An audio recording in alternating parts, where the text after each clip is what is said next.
Hello बच्चों, चलिए प्रश्न को पढ़ते हैं। अपने क्षेत्र में जल के स्रोतों का पता लगाइए। क्या इस स्रोत से प्राप्त जल उस क्षेत्र के सभी निवासियों को उपलब्ध है?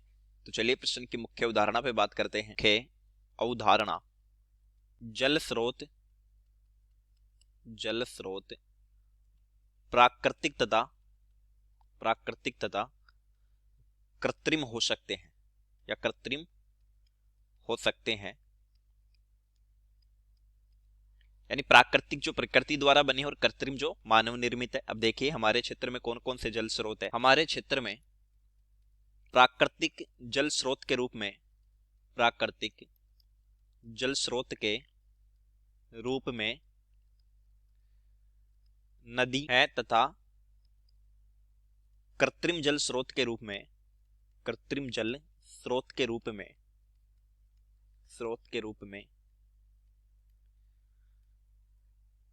कुछ पुरानी बावड़ियां तथा तालाब विद्यमान है तथा इनके अतिरिक्त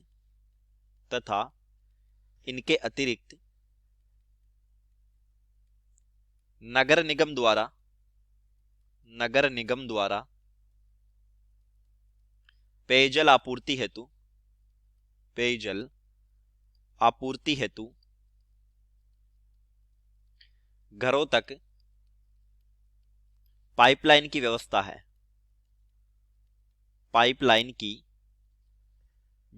है।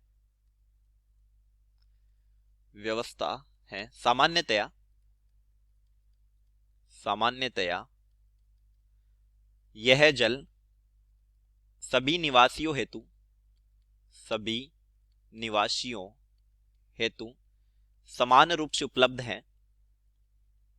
समान रूप से उपलब्ध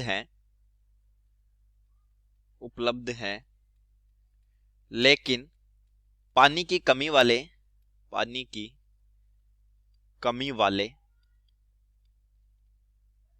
मुख्यतया गर्मियों के दिनों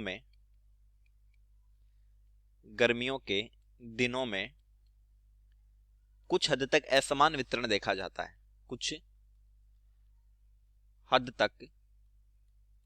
असमान वितरण देखा जाता है। चलिए, उम्मीद करता हूं प्रश्न समझ आया होगा। धन्यवाद।